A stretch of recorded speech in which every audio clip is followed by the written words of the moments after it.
आने वाले दिनों में आप देखेंगे कि जो कार्रवाई हुकूमत करने जा रही है वो सबके खिलाफ हो गई। पिछले 5 सालों में 29 अरब रुपए की सब्सिडी दी गई। PMLN की गवर्नमेंट ने तकरीबन 26 अरब रुपए की सब्सिडी दी। टार्जन बन के शायद काकान अब्बासी साहब कमीशन के सामने भी पेश हुए थे, उन्होंने 20 अरब रुपए की सब्सिडी दी। हुकूमत का शुगर इंक्वायरी रिपोर्ट की रोशनी में आइंदा हफ्ते मुकदमात शुरू करने का ऐलान।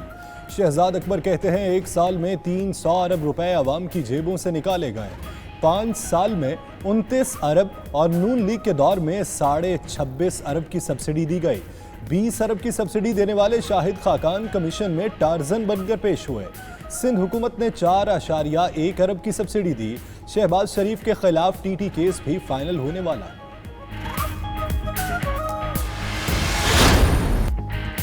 चीनी स्कैंडल की इंक्वायरी में वजीर आजम कमीशन के सामने पेश हों। नून लीग की तर्जुमान मरियम औरंगजेब का कहना है रिपोर्ट इसलिए पेश की गई ताकि इमरान खान को बचाया जाए। वजीर आजम ने किल्लत के बावजूद चीनी बरामद करने का हुक्म दिया। उस्मान बुज़दार को सब्सिडी की जुबानी हिदायत किसने दी? कमीशन को असद उमर के जवाबात तसल्ली बख्श नहीं थे। लापता वजीर आजम का नथिया गली में सुराख मिला।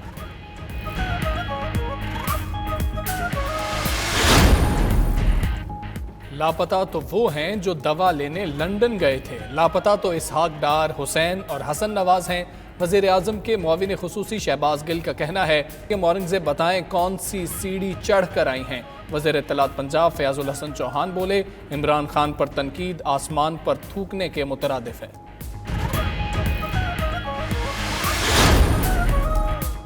ओमनी ग्रुप की 8 शुगर मिल्स ने गन्ने के काश्तकारों को दी गई सब्सिडी हड़प की। नैब रावलपिंडी की तफ्तीशी रिपोर्ट में इंकशाफात। ओमनी ग्रुप ने गन्ने के काश्तकारों की फहरिस्त में अपने मुलाजमीन के नाम शामिल कराए।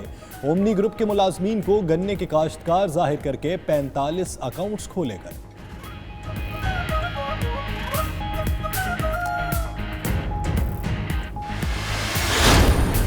आवाम के लिए खुशखबरी। जून में पेट्रोलियम मसनूआत 10 रुपये फी लीटर तक सस्ती होने का इम्कान। ज़राए के मुताबिक पेट्रोल 5 से 10 रुपये और डीजल 2 रुपये फी लीटर सस्ता हो सकता है। मुल्क भर में पेट्रोलियम मसनूआत की फरोख्त में नुमायां कमी रिकॉर्ड की गई है।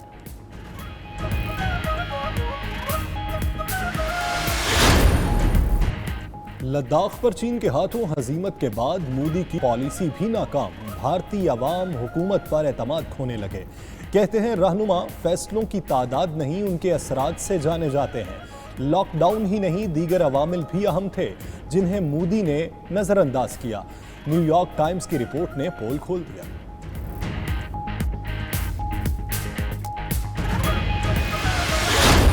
वज़ीर आज़म इमरान खान का ट्वीट। मजीद लिखा कि भारत के चीन और नेपाल के साथ सरहदी तनाज़ात हैं। बांग्लादेश शहरियत कानून से मुतासिर है। पाकिस्तान को भी भारत से फॉल्स फ्लैग ऑपरेशन का खतरा है।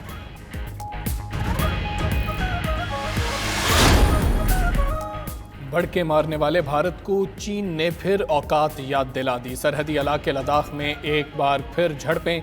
चीनी फौजियों ने भारतीय सूरमाओं की खूब धुलाई की। दुर्गत बनने पर भारतीयों ने मुज़ाकरात में ही आफियत जानी। भारतीय हठधर्मियों का जवाब देने के लिए चीन ने मजीद 5000 फौजी तैनात कर दिए।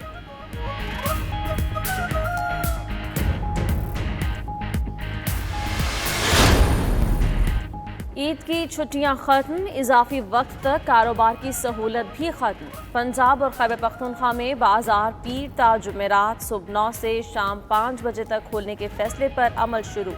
मेडिकल स्टोर्स 24 घंटे, बेकरीज रात 10 बजे तक खुली रहेंगी।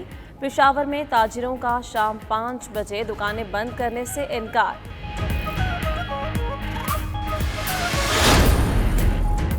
वज़ीर आला पंजाब ने ओपोजिशन को खरी खरी सुना दी। कहते हैं ओपोजिशन रहनुमाओं ने कौम को तकसीम करने की मज़मूम कोशिश की।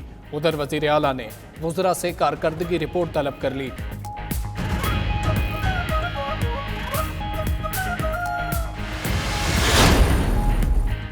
सूरज ने आज भी कहर बरसाया। शदीद गर्मी ने खूब मसा चखाया। नवाबशाह में पारा 51 डिग्री तक चढ़ आया।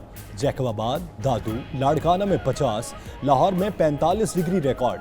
कराची और दीगर शहरों में भी शदीद गर्मी की लहर, मामूलाते जिंदगी मुतासिर। T20 वर्ल्ड कप के इल्तवा की खबरों की तरतीब। ICC के मुताबिक मुख्तलिफ न्यूज़ चैनल्स पर जो खबरें नशर हुई उनमें कोई सदाकत नहीं है। रवां साल ऑस्ट्रेलिया में होने वाले इवेंट की तैयारियां जारी हैं। इवेंट के मुतालिक मजीद फैसले कल ICC बोर्ड के इजलास में किए जाएंगे।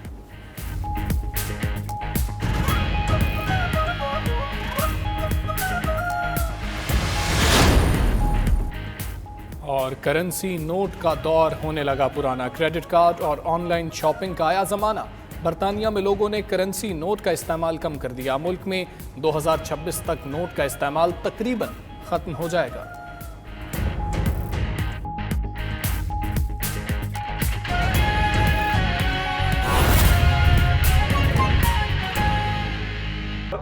होना चाह रही है, उसके रोकथाम के लिए भी बलूचिस्तान गवर्नमेंट जो इक़दाम कर रही है, तो उसमें बलूचिस्तान गवर्नमेंट स्टेट मशीनरी 24/7 हम काम कर रहे हैं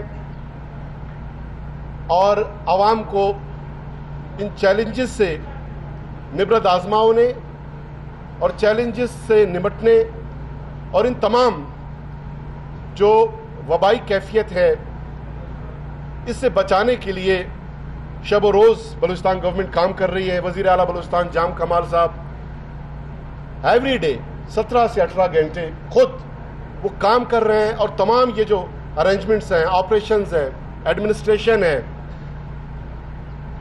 इसकी वो निगरानी कर रहे हैं और अपडेट्स ले रहे हैं, डायरेक्शंस दे रहे हैं। और यही वो कमिटमेंट है, डेडिकेशन है, ये वही खुलूस है कि जिसकी बुनियाद पे अल्हम्दुलिल्लाह हम बिल्कुल वाज़ेह अंदाज में ये कह सकते हैं कि बलूचिस्तान में ये तमाम मामला अंडर कंट्रोल है।